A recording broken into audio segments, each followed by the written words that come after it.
Hello, I'm Brother Steve Brady from Harmony Baptist Church in Plant City, Florida. Brother Vance Catlin is our pastor. I'm coming to you from our sound booth in our church, where we have just recorded this CD and made it available to all that have asked for it all around the world, the testimony of Dr. David Smeltz, From Vietnam to the Cross. What you're about to listen to is the true life story of my dear friend Evangelist, David Smeltz. Brother Dave and his dear wife have been a blessing to our church and to many churches like our church. His only desire is to see souls saved and to be a blessing and encouragement to Christians all around the world, here in the United States as well as on the foreign field. It is our prayer that you'll be blessed and encouraged as you listen to the testimony of Evangelist Dr. David Smeltz. God bless you, and here now is my friend, Dr. David Smeltz. When I think about a testimony and think about sharing one's life with others, we all have certain circumstances and certain things in our life that we want to remember and we don't want to remember. And so as I began this testimonial of my life, there are many areas that I don't like to go to. But yet, for reasons for those that are listening, especially for those that are seeking Christ, I'm going to probably go into some of those areas that I have not been at in a long time. All of us have a beginning. I had a beginning. My beginning began in 1945 in Lynchburg, Virginia. While my father was in China, my mother had come to Lynchburg to have a child. And I was born at Guggenheimer Hospital in Lynchburg, Virginia. 5 days later, my mother took me to Pennsylvania, where after my father got out of the service, he came home and we lived in Pennsylvania till I was about 7 years old. When I turned 7 years old, my mother became very ill, and things began to change in our household, and things were very difficult. And the doctors told my mother that she needed to change her climate. She needed to change a place of living. And so my father, we packed up everything and we moved to Florida. Not knowing exactly what we were going to get into, my father, which was a hardworking man, had to find a job. And it was very difficult when we moved into Florida because we lived in a one-room apartment. I slept over on a small cot while my mom and dad slept on a pull-out bed. And we stayed in that apartment while my father sought out work. And this was back in the 50s. And things were rough. Things were difficult. My mother's illness got worse. And with the worsening of her illness, also her temperament changed. And with her temperament, anger and frustration and many things began to happen that were beginning to show up between my parents. And my home life became a constant argument, a constant place of fighting and squabbling. And it was terrible because my parents just couldn't get along. And there was a lot of things that I would learn later on in life, and it took a while for me to learn these things as people who knew my parents shared those things with me. But as I began to mature, I went to high school, and of course I stayed in trouble. I was a troublemaker. I was a young boy that was restless. I was constantly in and out of trouble. Got involved in the gangs that were associated with the racetrack at Hialeah, and got involved with all of the different bad groups of people. And it was only by the grace of God that I didn't end up in jail, because I was caught many times, and I was taken down to the jail, but always managed to get out. By the time I turned 16 years old, I was an unhappy camper. I was not happy at all. And I wanted to get away from home, and I wanted to get away from the battles and the struggles. I had an uncle that moved in to our home. It was my mother's brother. and he was an alcoholic. And my mother would, from age 14 through the time I left home, she would have me go out with him every Friday and Saturday night and drive the car while he would go in and out of bar rooms, drinking and carrying on and fighting. And it wasn't long before some of his habits were I was learning those habits. And life was a mess. It was one struggle after another as a young child. So I sought out to go into the military. So I went and saw a recruiter when I was 16. I wanted to quit school, and I wanted to lie about my age and go in the military, but the recruiter said, you can't do that. And so the recruiter one night came out to the house with my father and mother sitting there, and he said, you know, your son wants to join the military. And my dad said, well, I just want him to finish high school. And so that night, my father, he signed the papers for me to be able to enter the military the day I graduated, or the next day after I graduated from high school. And the next day after I graduated from high school, I was on a train to Fort Jackson, South Carolina. I was only 17 years old. I thought that I knew everything. I thought that I was really, really smart. But I found out something very quickly. When I got on that train and out of Miami, my father had given me some money to take with me. And I got on the train, and there were some older men who were also going to Fort Jackson. And I got in my first poker game.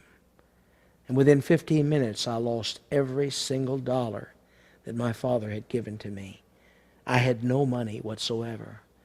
When we pulled into Fort Jackson, South Carolina, and got off that train, a bus came and picked us up out of Fort Jackson.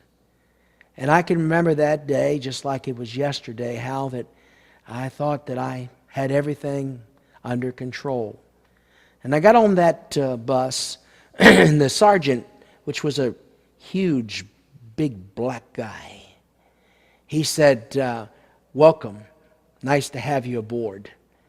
And we rode from the train station out to Tank Hill at Fort Jackson, South Carolina. And as soon as that bus went through that gate and we hit the top of that hill, the temperament of that sergeant changed. It was no longer welcome.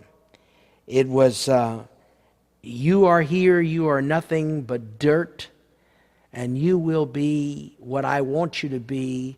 There is your way, there is my way, and there is the Army way. I thought that the discipline of my home and home life and all the things that I had faced in my younger years, and that was not that many because I was just 17, I thought that that was hard. But now I was being told everything I could do, where I could go, when I could go, how I could go. And I had entered the military with the purpose of going into the Signal Corps. And in 1963, in November, some of us were sitting around, and we had got a news broadcast that President Kennedy had been assassinated. I'll never forget that day as all of us stood around. And of course, it was a tough time in our history here in America, because there was desegregation taking place, and there was a lot of controversy in many of the states between blacks and whites, and it was battles taking place, and this was also in the military. And the next day, the day after Kennedy died, they called a muster. And I wasn't happy with what I was doing in the military. I wasn't happy with the Signal Corps. It was dull. And I wanted something more exciting. And so they asked for volunteers, for young men who would like to join up and get involved in a special group of special training. And one thing you learn about the military is you never volunteer. I remember one time when I was in boot camp, they asked for volunteers to drive a truck. And I raised my hand and said, I'd like to drive a truck. And And he said, good. And me and a couple others did the same thing, and they took us over to a wheelbarrow and said, this will be your truck. And we drove the wheelbarrow all around Fort Jackson, South Carolina. So, but I volunteered that morning, and I had no idea what I was in for. But we were going to be involved in a special group of men who were going to be trained in guerrilla warfare and guerrilla tactics. And it would cover a broad aspect of training. And we began our training because we had to go back for advanced infantry training. And they moved us from there to over to the other side of Fort Gordon, where we went through advanced infantry training. After finishing advanced infantry training, I was going to take some more training, guerrilla warfare and tactics, at Fort Benning. And then I received my orders that I was going to go to Hawaii. But let me just drop back for a moment. During this training, I also learned some other things. I was young, and I was open to a lot of the things that the other men did. And part of that was going into town and getting drunk and carrying on and partying and doing all kinds of things, which I had done some of that as a teenager, but never like I was doing it now in the military. By the time I got to Hawaii, things had really changed because the training had changed. And now we were being trained in tactics and things that were happening around the world because the Vietnam era was coming about, the Vietnam War. And in 1964, while in Vietnam, the latter part of 1964, I volunteered to go to Vietnam as a shotgunner. And this was my first encounter where I really didn't know what was happening in my life, but something was uniquely different about who I was and what I was. And maybe it was God at this point beginning to work in my life and to share some things with me about me that I really didn't understand. Anyway, I volunteered for this, and by the time we got ready to go through the training and finish up the training, on the last week of the training, we were doing some type of training on what you could eat and what you couldn't eat if you got captured, if you were left in the jungles. And so they were teaching us about different roots and plants and different things to look for so that we could eat them to survive. It was called survival training. And while I was going through this survival training, I must have picked up something that made me awful sick.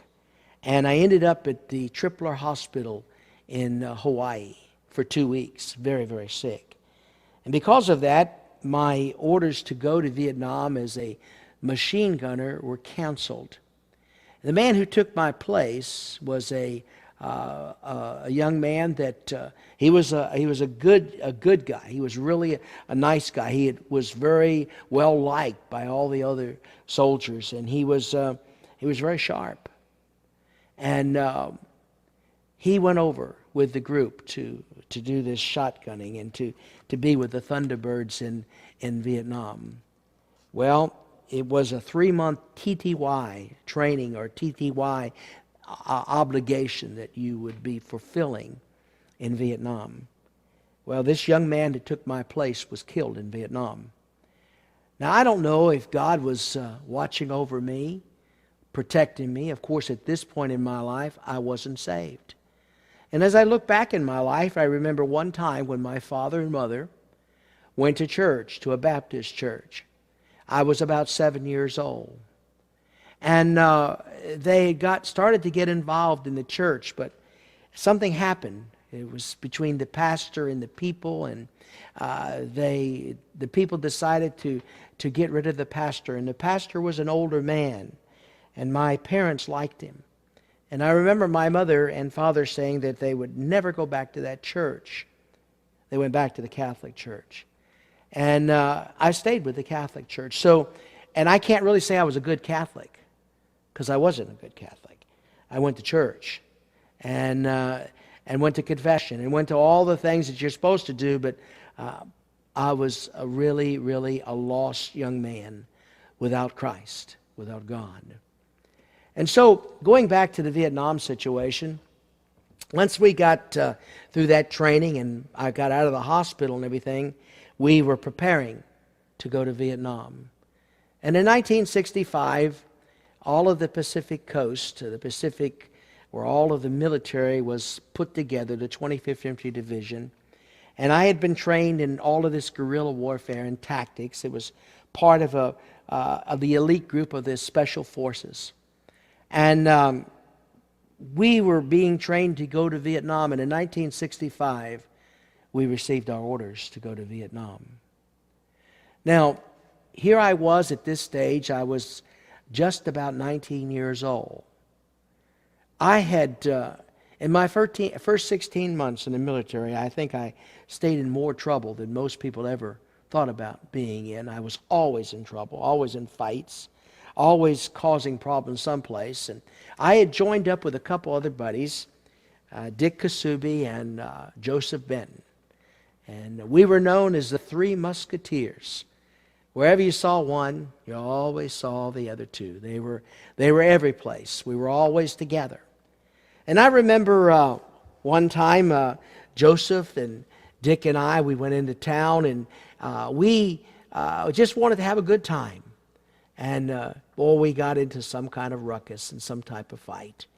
And anyway, we were able to defend ourselves, and we made it back pretty black and blue. And those guys, they stayed back in the barracks. They didn't want to go out any place, and so I took off and went back into town. And I was looking for the group of guys that we had been fighting with. And they were some Navy guys. And I went into this one place, and I had some other guys with me. And we went in. I put a little group together because we were going down there. We were going to get even for all of this fighting that had taken place. And I found one of these Navy guys, and I made fun of him, and I caused him to get angry, and I wanted to. That was my objective. And I remember we got in a fight, and I told him, let's take it outside. And when we went outside, I looked for the other guys, and there was nobody there. There was just me.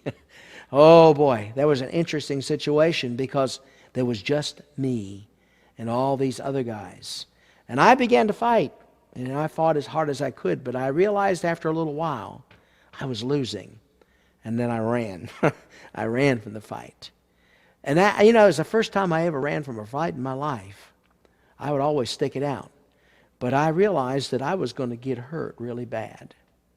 When I got back to the barracks and was talking with Dick and Richard, we talked about it, and we just discussed this thing. And he said, we got to quit this fighting.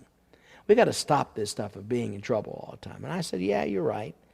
Anyway, it wasn't too long after that orders came down for our whole unit to go to Vietnam. Now this was a call-up. Things were happening around the world, and they were happening very quickly. And we were to ship out in the first part of December to go to Vietnam. And some would go by ship, and some would go by plane, and some would go different ways to get there. But we would all meet up in Saigon, just outside of Saigon. Well, I was the lucky one to be able to go by ship. And once we got on the ship, we were around a bunch of Marines. And, of course, when you talk about the Army and you talk about the Marines, there's something there between the jarheads and the doggies. They always say things to one another. Well, I said something to an officer that was out of place. And I ended up spending 7 days in the brig, and that was in the bow of a ship as we went over to Vietnam. That was an interesting place to be, in the bow of the ship. We went through a terrible storm while I was in that bow, and I got bounced all around. All of these things that were happening to me, all of these things that were going on is because I was so far away from God. I was just David, being David. By the time we landed in Vietnam, the LSDs, they picked us up and took us on shore. And once we hit the banks of Vietnam, South Vietnam, we were overtaken by fire. They were dropping mortars on us and shooting at us. And that day, I believe there were 70 men that were killed by fire. My life changed that day, because that day I realized that life is but a vapor that appeareth for a little time and then vanish away. I realized that, man, I could die, because I saw death. I saw what it was to see men laying down with totally wounded by shrapnel and by bullets, and I saw life ended there. And that was a reality. That was a day that I had to grow up, and I knew that I had to grow up. Now, I thought I was already grown up, but that day I grew up a whole lot. And as we got into Saigon, I remember that we got into base camp, and while we were in the base camp in Saigon, we were preparing to, the whole 25th Infantry Division was preparing to make its way down Route 1 to Cu Chi, Vietnam. Going down that road, Route 1, was quite a journey, as we had to go through the city of Saigon. And I remember all of the tracks and all of the, because it was a mechanized outfit that I was a part of, the 5th Infantry, 5th Mech. And I remember as we lined up in all of those tracks, and I was driving a track.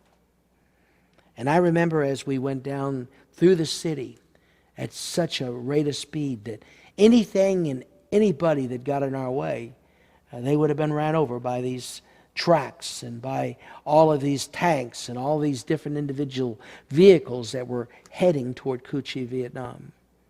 As we made our way outside of Saigon and went down Route 1 going to Cu Chi, we finally came just outside of Cu Chi, Vietnam. We were all lined up heading straight down Route 1 when the orders come and said that we were to flank left. Flank left was to mean that our vehicles were to turn around in the middle of the road and go over the embankment and go into the rice paddies and go into the whole area and just whatever we ran into, we ran into. Well, that day when we made that flank left, what a day that was. A day that I will never forget, as we drove those APCs into those rice paddies and made our way to open up an air base in Cu Chi, Vietnam. That day we lost many, many men. Many, many men. There was one man that was in an APC track that I knew real well. And the track, he ran over a 500-pound bomb.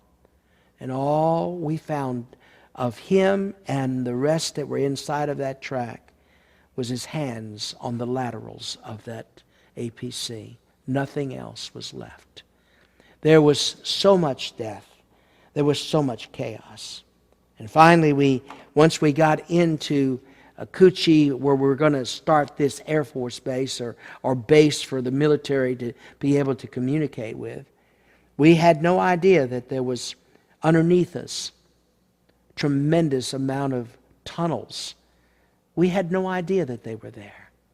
But in those first days, as we set up campground and set up a place where we could be able to meet and set up an OP, a protection, in those first days, we got mortared every single night, every single day. There was always somebody that was dying. Death was so real. And then, of course, there was patrols that we had to go on. Some of these patrols were recon patrols, and some of them were regular patrols that we were going out to really try to find the enemy. The reports that came down through headquarters were that there was some movement down by the Ho Chi Minh Trail, but we didn't have any idea how much movement that was there. So in those first, starting January 1st, this whole company, this whole battalion of men, we were moving from one place to another, going into the Hobo Woods and going up down toward the Cambodia and down toward the river. And we were constantly having patrols. And every day we were hearing about different men that were dying, that were being shot. In February of 1966, we had the opportunity, or I did, to volunteer for a patrol. And they were asking, it was supposed to be a recon patrol.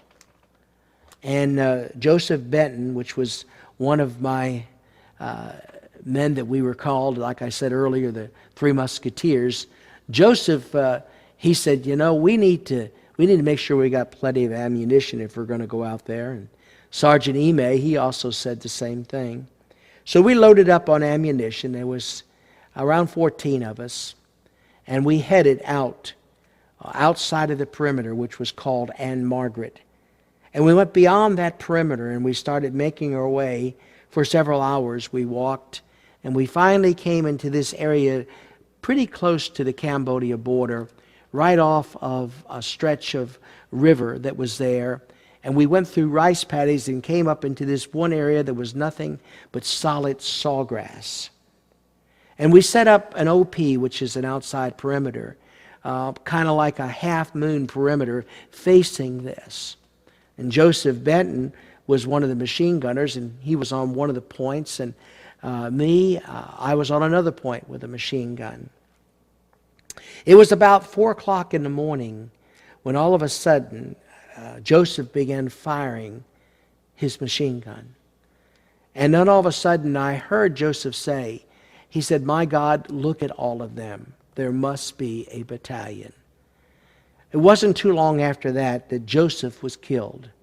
Of course, when you have a machine gun and it's every 5 rounds, you have it's like a striker round that shows where you are. That they knew exactly where he was, and they fired on him and they killed him. I ran over to him to check on him, and when I looked at him, all I saw was part of his head laying on the ground and part of his brains laying in other places. There was nothing I could do. Not a thing I could do. Sergeant Ime told me at that time, he said, "Get down, get down, get down." And I went back and picked up my machine gun and began to fire. As we began to fire and began to try to handle this whole battalion of Viet Cong, whistles were blowing. It was horrific. It was awful. Men were being shot. I watched all of these guys getting shot up. And our radio operator was shot. And Sergeant Ime brought me the radio, and he said, "Call in some support." And I got on the radio, and I remember calling in a support fire around us. I remember the jets coming in and firing in the air. I remember they were trying to protect us. But we were slowly but surely being overtaken. And it was getting to a place where some were even hand-to-hand combat with the Viet Cong. And I remember Sergeant Ime walking over to me, actually crawling over to me and saying, "We need help. Do you think you can go and bring help in?" And I remember him looking at a young man by the name of Wells, or I believe his name is Richard Wells. And he said, "Can you two go?" All we had was 245 pistols. And both of us left. And as we were running, we ran across this, it was like a foxhole area that we jumped into it, and there was a Viet Cong right there. And I remember Richard taking his 45 and killing that Viet Cong. We were going through white phosphorus and going through a barrage of fire like you could not imagine. And by the time we got on the other side of that white phosphorus, I saw our company trying to make its way up to come in and give help. I ran up to them, but I didn't even realize at that time that most of my clothes had been burned off by the white phosphorus. I took the company and led them back in to where the squad was at. On the way back in, I ran across a young man by the name of Danny Fernandez. Danny Fernandez was part of our squad. And what had happened is a grenade had been thrown in right in the midst of all of us. And Danny, knowing that grenade was there and that it could kill all of us, he felt the only thing he could do was take his helmet and put his helmet on top of that grenade and hold it down, hopefully so that it wouldn't kill all of us. Surprisingly, and really not surprisingly, but it was kind of very foolish because the impact, the explosive impact of that helmet, inside that helmet, just blew apart. And while he was laying on it, of course, it blew him apart.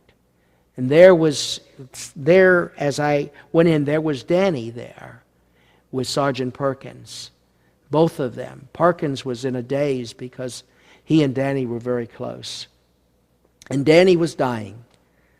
Later on, we come to find out that Danny Fernandez received the Congressional Medal of Honor for heroism, for sacrificing his life for the many that were around that area, and I was part of that group that he saved the life of. As this went by, there was other situations, many, many situations. There was a time that we had to take out 2 machine guns. And I remember that the officer said that if you have a God, you better make peace with him because some are not going to come off this mountain as we take this mountain. And I, of course, as many others, I prayed. I prayed like anybody else would pray. But I didn't pray for salvation. I prayed that I would live. That I would live. That was my whole prayer, that I would live. I did not know Jesus Christ as my Savior. If I'd have died in Vietnam, I'd have gone to hell. There's no doubt that I would have gone to hell because I did not know Jesus Christ. Well, as time went along and different things happened in Vietnam, finally it came time for rotation, for me to leave. I had a choice. I could re-enlist at the time, or I could go home. I had been approved. I had a congressional approval to go to West Point, which I thought would come through and allow me to go to school. But come to find out in talking with our commander that I had 2 sets of orders. One, if I re-enlisted, I would go to West Point, and a rescinding set of orders that would keep me in Vietnam. I decided to come home. I had not been home, and since I had left, I only came one time for my grandmother's funeral. The rest of the time I was overseas. When we got ready to rotate out of there, we had to fly out of Cu Chi, Vietnam. We had to fly out of there on a helicopter. And I remember that day as I loaded up on that helicopter, and there was that M60 machine gun right there off of that helicopter. I remember as we started to take off, and we got up maybe 500 feet, the Viet Cong began to fire on us from out of the hedge lines and out of the wood lines. And that young man that was on that M60 machine gun, I remember him laying out there and just putting the bullets out there. And I remember saying, boy, get me to Saigon Airport. I want to go home. Get me to Saigon Airport. Finally, we made it into Saigon Airport. And when we got into Saigon Airport, the first thing that I saw, and I'll never forget this sight, is the sight of seeing all of those body bags that they were loading up on the airplanes and they were sending back to the States. All of these young men and women who had been killed in action in Vietnam. When we got on that jet to fly back, they told us that the biggest problem we had to do was get up into airspace because the Viet Cong would be firing at us all the way as we took off at Saigon Airport. And they did. They had machine gun firing at us. But finally, we reached up to a height whereby they couldn't reach us. And I remember the pilot saying, guys, you guys are safe now. There's no way anyone can get to you. And there was a shout that went across that airplane that day as the men and women that were leaving there were glad to go home. But none of us knew what we were getting into when we got home. We had no idea what was taking place back in the States. We had heard a lot of things, but, it was all hearsay. But I remember as I flew into Fort Dix and went to get ready to get my separation papers to leave the military, they said, don't wear your uniform. Do not wear your uniform because you're liable to get attacked if you wear your uniform. Well, I was a little bold, and I was proud. I was proud of my uniform. I was proud of serving my country. And I said, I'm going to wear my uniform. I'm going to get on that airplane. I'm going to be proud that I've served my country. And I got on that airplane and I flew into Miami International Airport. Now, I had no idea what was awaiting me there. But when I got off that airplane and started to walk out to the doorway where my parents were at, and at that time I had a girlfriend and she was there. And I remember coming off, and the first thing a lady did was ran over to me, and she looked at me and she spit on me and called me a baby killer. And then I remember looking over inside of the airport where they were burning their draft cards, and there was some even burning their flags. My whole life fell apart that day. I mean, it just fell totally apart. I could not believe what I was seeing. I could not believe that a nation that I had left, where boys looked like men and girls looked like girls, now you couldn't tell the difference whether they were girls or boys. The whole thing changed. It was awful. And I could not find a place. And so that first few months after coming home, and I had this girlfriend that we had planned on hopefully getting married. Well, her father found out, of course, me being in Vietnam, and he thought I was crazy as a June bug. He thought I was nuts. And he did everything he could to break that relationship up. And he did. He finally broke the relationship up. And there was my downfall. Because now I really had nobody. Everybody I knew in Vietnam got killed. Every single one. My friends, Richard and Dick, both of them killed. When I came home, high school boys that I knew, young men that I knew that I went to school with, many of them had been killed. And for the first several months after coming home from Vietnam, the only thing that I did was attend funerals. And the more funerals that I attended, the more my life was getting more difficult. Because I had acquired a taste for liquor. I had acquired a taste to drink. And I had acquired that old habit of wanting to get back to fighting and doing all kinds of things. And so from 1966 and in June of 66 all the way to 1969, I was a terror.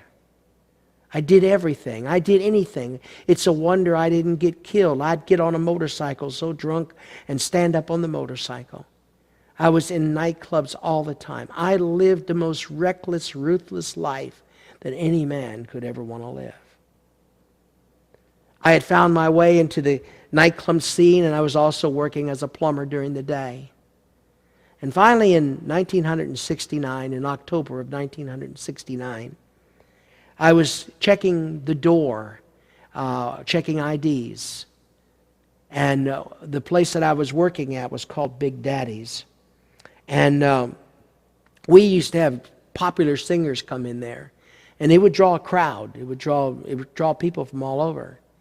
And this young woman came with her girlfriend. And I knew that she was in the wrong place. And I told several of the guys, keep an eye out for that woman.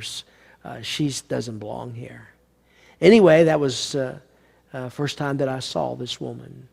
About that was in June, if I'm not mistaken, June or July of 1969. And then in October of 1969, I was once again at that same door, and she came through. Come to find out that she and her girlfriend had come to Florida and gone to work in Florida, in Fort Lauderdale. Well, I tried to ask her out for a date, and of course, it was quite interesting. She didn't want a date. She didn't want to go out with me. I had long hair, mustache, beard. I mean, I was part of that in crowd of the 60s. But finally, I convinced her, and so we had our first date, which was on a Friday night, and she was very careful I remember when she got in the car, she looked at me and she said, "That's your seat and this is mine. You stay there and I'll stay here." And I remember that night we just went out and had some dinner, and then I took her back to her apartment.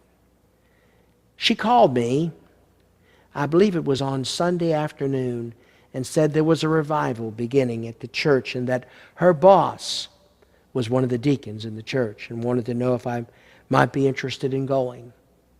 And so I was interested in her. I was not interested in the church. I was very interested in her. And I said, sure. Anyway, on Monday night, I went to the first night of revival. The first night at the revival, it was very, very unique, because I had not seen anything like this, a preacher getting up and preaching and yelling and screaming and telling people they need to be born again and be saved. And I thought he had lost his mind. I thought everybody in the church had lost their mind. I left that church that night, and I dropped off that young woman at her apartment, and I went out and I got good and drunk. I mean really good and drunk. The next day, we communicated again, and she asked me if I'd go back. And of course, my interest was in her. It was not in the church. My interest was totally in her. And I said, yes, I'll go. So I went back on Tuesday night. When I got there, I found that there were several men in the church that kind of were getting around me. And I was really concerned about this, because I felt that maybe these guys were going to attack me, because during this period of time, it could happen any time. People thought that Vietnam vets were crazy. They thought they were all Rambos and all nuts, and I was prepared for a fight. But it did not happen. And so we went home that night. I took her home, and I went back home, and I told my mother that night, I said, I've met a very interesting girl, Mom. And she said, oh, everyone that you meet is interesting. I said, no, this one's different. The next day we talked, and she asked me if I wanted to go back. And so I went back with her on Wednesday night. On Wednesday night, I listened to the preacher as he preached, and when I left there, I knew something was going on. I knew something was taking place in my life. I didn't understand it, but I knew that it was there. I knew something was real. And so we went home. I went home and took her home, and she called me Thursday, and she said, he's going to speak on a specific subject tonight that it may be something you might be interested in, so why don't you come? And of course, once again, I was interested in her, but now I was also beginning to get interested in what was being said, because there was something uniquely different about this church. There was something different about this man that was speaking. There was something there that attracted me, and I wanted to know what it was. I was seeking out to find out what it was. And so I went on Thursday night. And when I went on Thursday night, that preacher, Dr. Ray Sadler, preached on hell that night. He used an illustration. The illustration was that the planes would come in and drop napalm on the villages. And as it dropped the napalm on the villages, you could hear in the distance screaming and yelling and crying. And he said in hell, that's exactly what's taking place in hell, is that people are screaming and crying out and yelling. It's where the worm dieth not. And boy, oh boy, I had thought that the only hell that I had ever known was Vietnam. But it wasn't. There was another real hell that I could know if I didn't make some changes in my life. Well, that night, when the invitation was given, I didn't walk the aisle. I ran the aisle. I ran down, and I remember Dr. Sadler saying to me, what do you come for? What's your purpose in coming? And I remember looking at him and saying, I don't know what you have, but I want it. You see, I wasn't seeking God. God was seeking me. God was seeking me.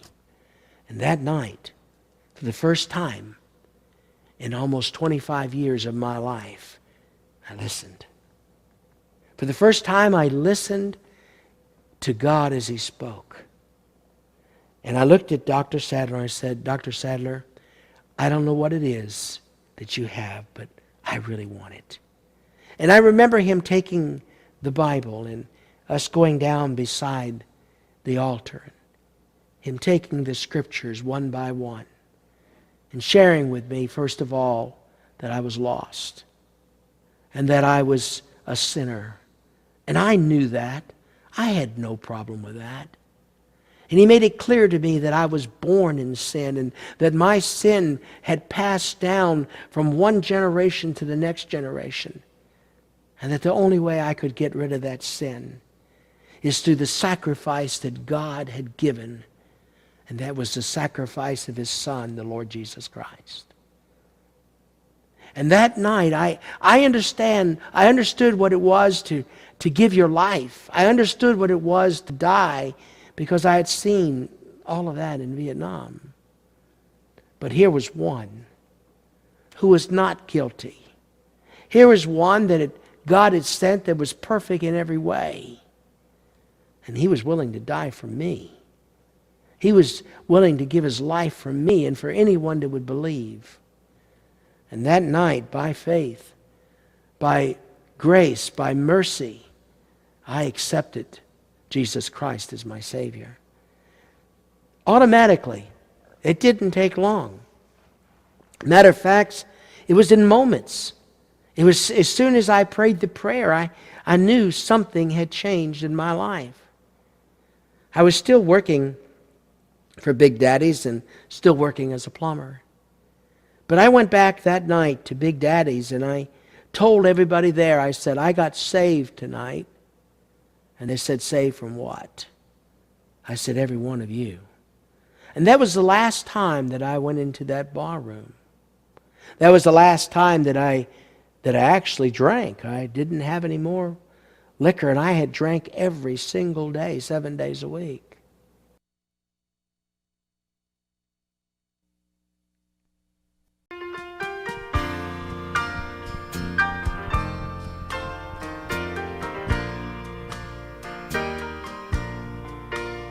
Once my soul was astray on that heavenly way. I was wretched and blind as could be, but my Savior gave me peace from above. When He reached way down His hand, all for me. When my Savior reached out, oh, for me. When He reached way down His hand, oh, for me. I was lost and undone, oh, without God or His Son. When He reached way down His hand, ah, for me. I was near to despair when He came to me there, and He told me that I could be free. Then He lifted my soul out of Satan's dark snare. When He reached way down His hand, ah, for me. When my Savior reached out, oh, for me. When He reached way down His hand, oh, for me. I was lost and undone, without God or His Son. When He reached way down His hand, all for me. When He reached way down His hand, all for me. So lost, but now so saved.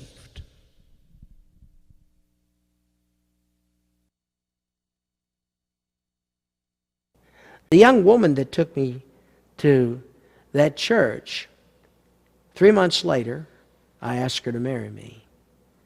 And in 1970, we got married, and life began. But I remember how it began. It began, number one, with Christ. Because you see, both of us had come from some very difficult situations. But Susan had learned to be able to accept those situations and still have some type of relationship with God. But all those years that I grew up, I had no relationship with God. I had heard about God. I had heard about Christ. But most of the time I heard people using God's name in a very foul way. You see, I grew up, my parents didn't know anything about this Jesus. And they didn't teach me anything about this Jesus. And now I had Jesus. What was I going to do with Him? And I remember that Susan and I, as we got married, things went along pretty good. But in 1973, I was working on a job. And on the second floor in a building. And that building caved in, and I went with it. And I mean, it just swallowed me inside of it. And I don't know all the circumstances because I don't remember. But I can tell you what I was told. I was told that they said I was dead. And they were getting ready to put me in a body bag. But one of the firemen that was there knew me as I had played football in high school. And he came over as a EMT.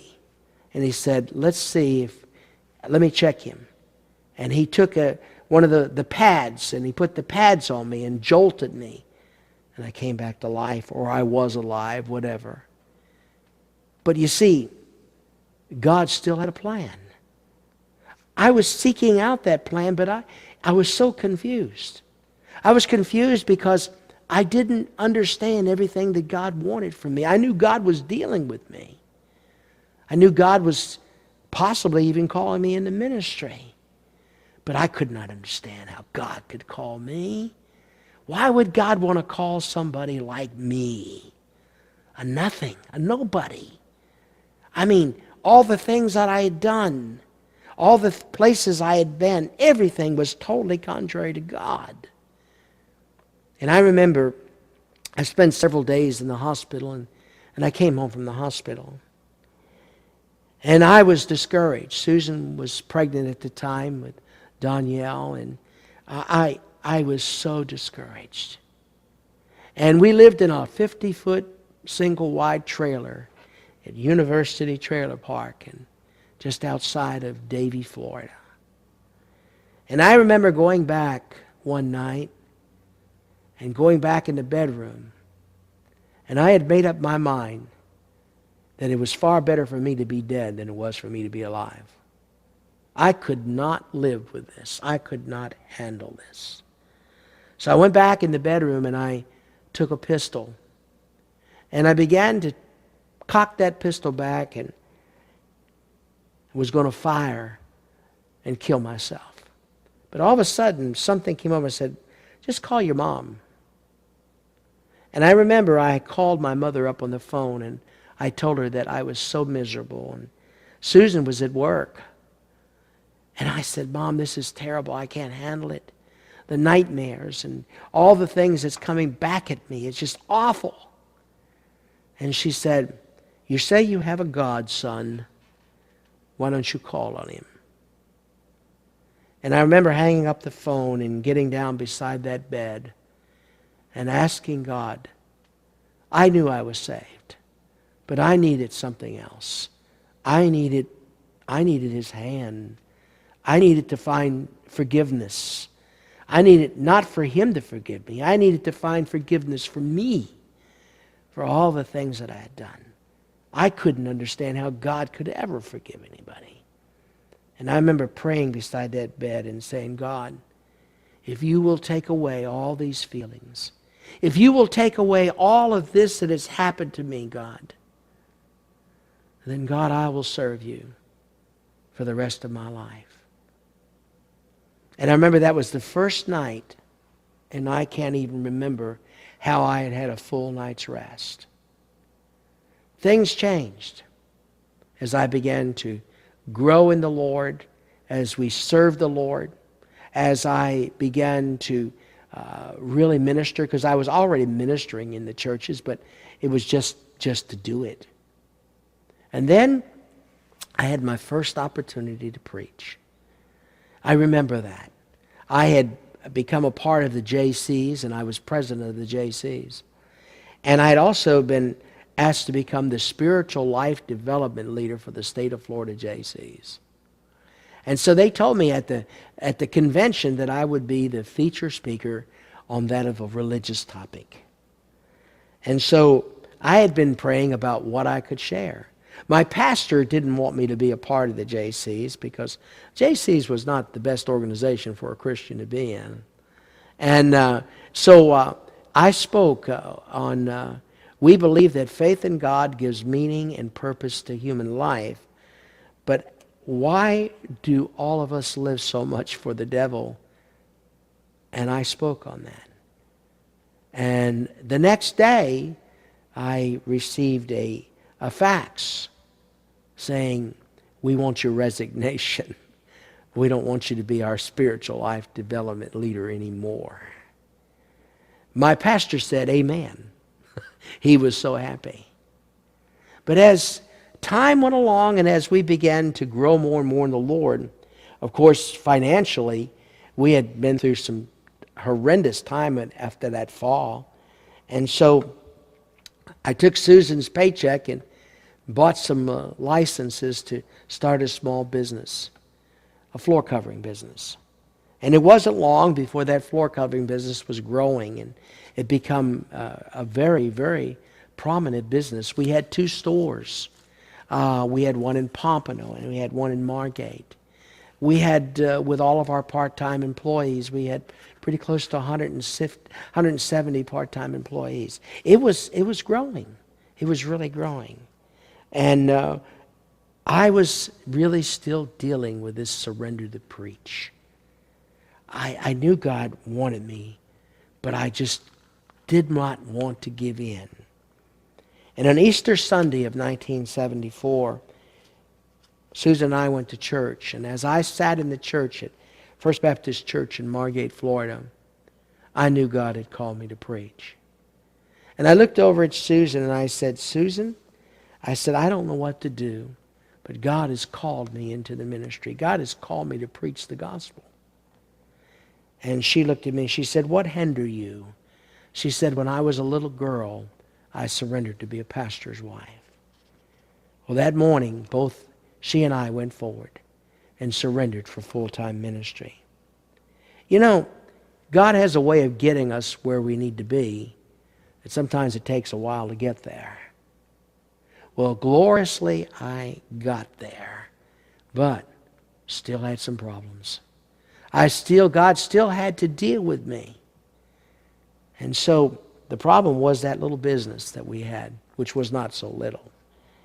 But there was a Christian businessman in the community. They came in one morning and had heard that I had been called to preach, and he offered to buy it. He was willing to buy it at a ridiculous price. But his price really was a good price because he was going to give us around $35,000, plus he would take care of our education and make sure we had enough finances to get through our schooling. Well, you know, greed has a way of taking over.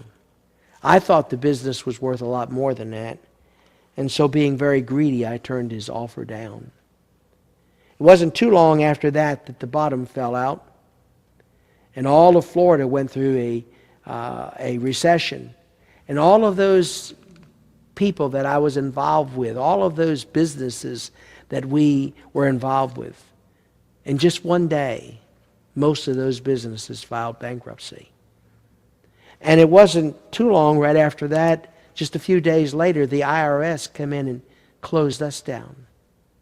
I had made a big mistake. I'd even put my home in the business. And so they even kicked us out of our home. So here we were now with 3 children, no home. All we had was a Cadillac and a small travel trailer.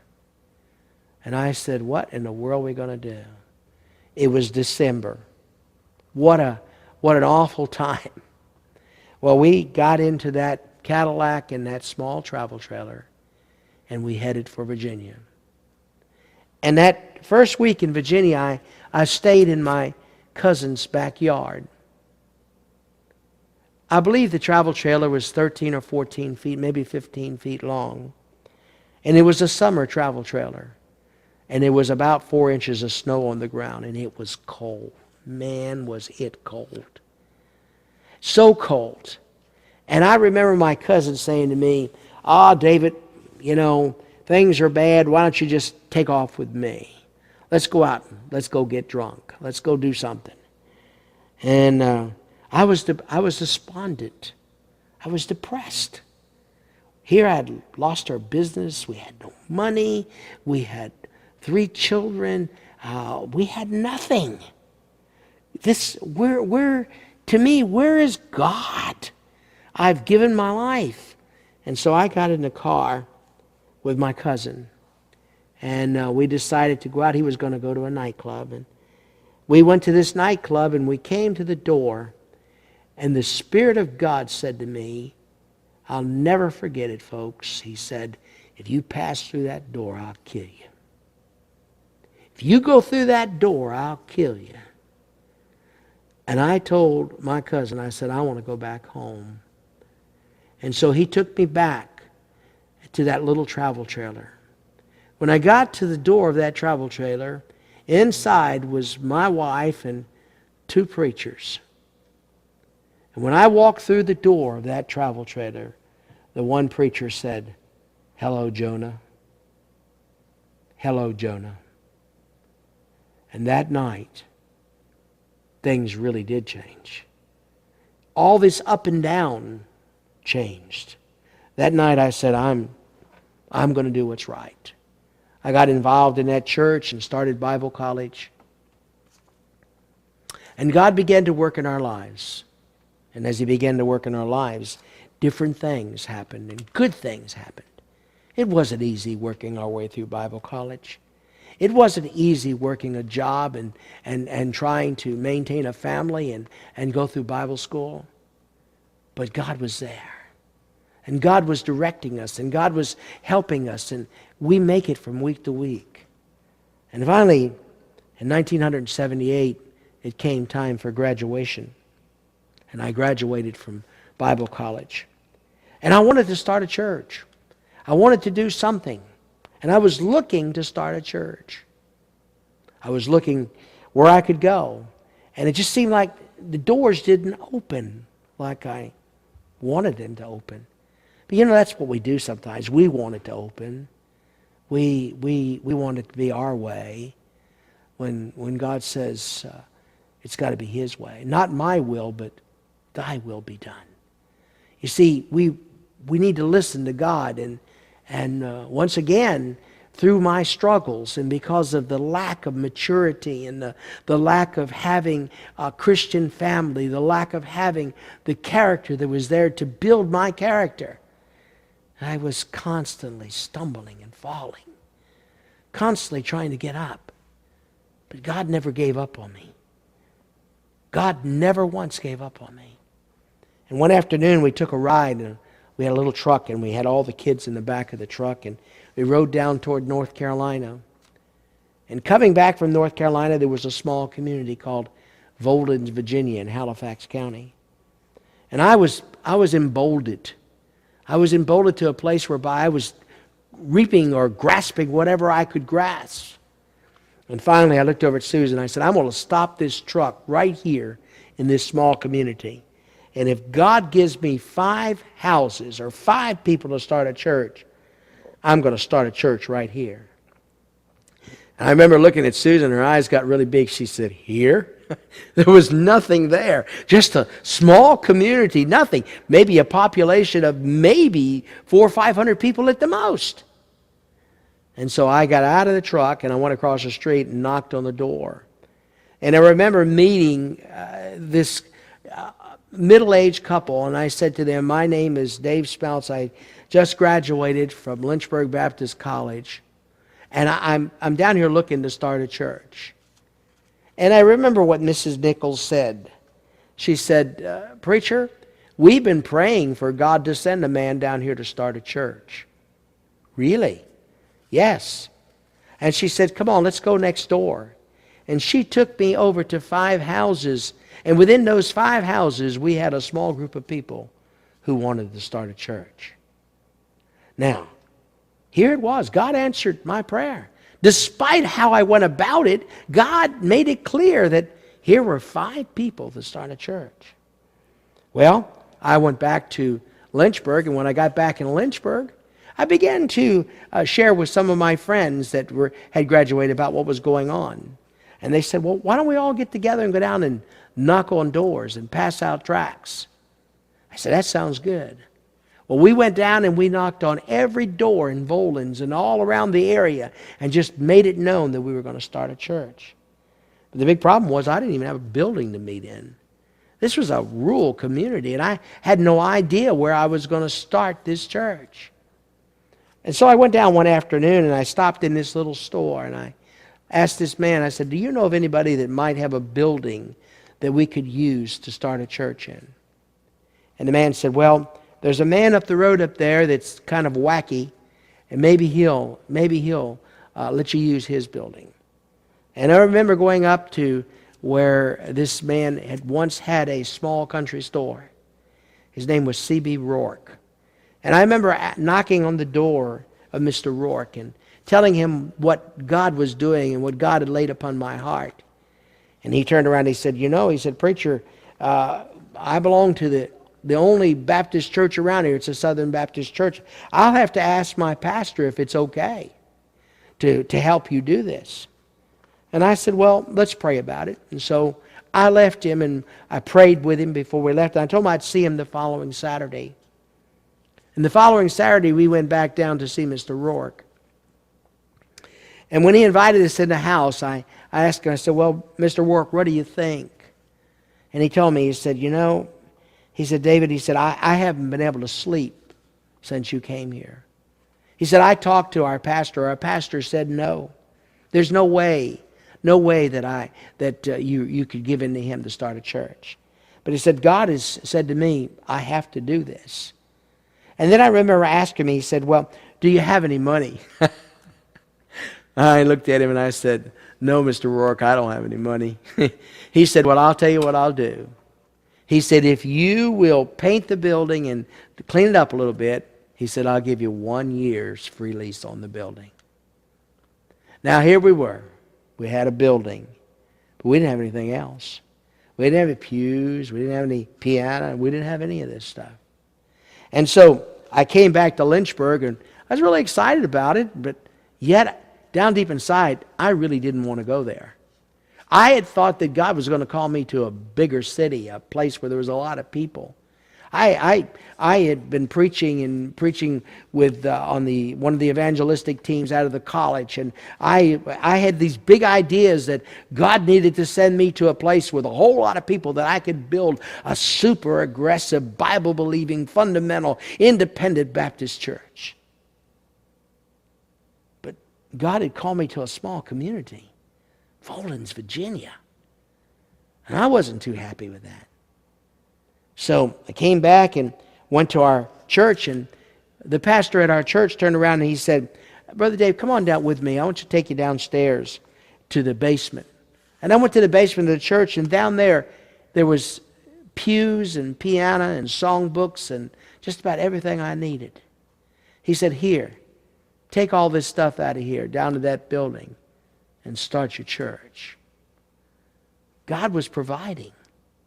God was doing as He was providing. He was providing every way. But let me tell you, friends, down deep inside, I didn't want to do it. Even though God had answered my prayer, even though that He had made the way, even though He had provided everything to do it, I really didn't want to do it. I was still working in construction. We had taken all the pews down and we had cleaned up the building and got it all scheduled to have our first service. And I was in Lynchburg working. I was putting a roof on a building. And I remember going up the ladder.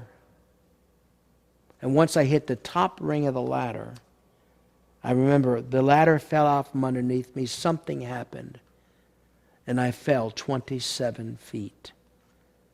This time it was different than the first fall that I had had back in 72. This fall was a much different fall. This fall I was paralyzed. This fall I could not move. I laid there on that concrete slab for I don't know how long before someone came. And when the ambulance came, I told the young man who was going to put me in the ambulance, I remember saying to him, "You can't touch me." He said, "Why?" I said, "Because are you saved?" And he said, "No." Well, I said, "You got to get saved to touch me." I remember leading him to Christ. They took me to the hospital. And the doctors told my wife and told me that I was paralyzed from my waist down. I was laying in the hospital bed and I couldn't pray. I couldn't ask God to heal me. You know why? Because I realized that He had brought me out of Vietnam with some shrapnel wounds and some white phosphorus wounds, but I was whole. I still had my limbs. I still had a little bit of my sanity. God had saved me. Saved me from a wicked life. And here I was. And I knew that I was there because in my heart I didn't want to go down to Volans, Virginia. And God said, enough is enough. I'm tired of your rebellion. I'm tired of you putting things off. I'm tired of that. My grandmother at this time was up in her upper years. And she came and talked with me at the hospital. And she told me something that I didn't know about. She told me, she said, "David, you know when you were born," she said, "your mother didn't want you. Your mother didn't want any children. Your mother had already had one abortion. And she wanted you, she just didn't want you. She said, take him back. She had no name for you. She had nothing. She desired not to have you." And she said, when I went into the hospital room, she was yelling and screaming, "Take him back. I don't want him. I don't want him. I don't want him." And I said, "You have to give him a name." And she said, "I don't have any name for him." And I remember she said, this is what my grandmother said, that we reached over in a cabinet and there was a Bible there. And when your mother opened up that Bible, it had the name, the son of Jesse, in it. And that's where you got David from. She said, the name Neil that you got came because when I looked at you, you were so scrawny and so little that I thought maybe we could give you a name of strength. And that's where Neil came from. You see, David, your mother told God she didn't want you. She said, "Take him back, God." You realize God took you back? You realize that God's hand has been on you? And, I laid there in total awe. I could not believe all of this. I could not even relate to it. I didn't know this. Well, there was a girl that was going to our church that had been born with no face, just nothing at all. No, her eyes and everything, her nose, everything, no real face. And over the years, she had been operated on several times. I had the privilege of leading her to the Lord. And she came in the hospital, and as she was walking down the hallway, she went by the room I was in. And she didn't know that the predicament that I was in. She didn't know that I couldn't walk. She had no idea of that. And she stuck her head in the door and she said, "Preacher Dave, would you come pray with me tomorrow morning before I go in for another operation?" And I thought about that. I thought about how could I go pray with her? And I didn't want to tell her that I couldn't walk. And then that afternoon, later on that afternoon, they brought another man into my room. And this man had a collapsed lung.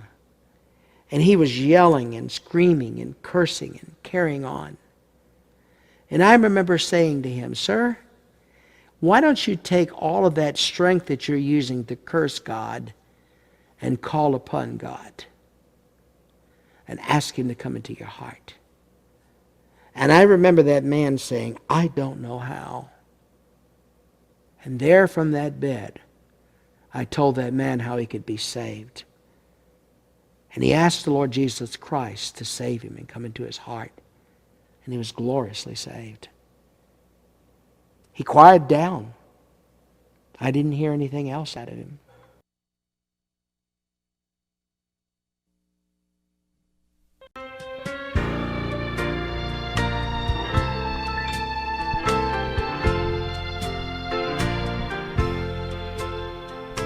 Love has found me more than these.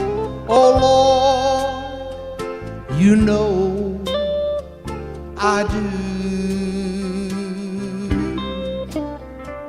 Then feed my sheep, they're hungry and cold. Shelter my lambs in the fold. There are 99 safe in the fold, but one has gone astray. So I'll search for the mountains, dark and cold, and I'll bring back the lost one to the fold.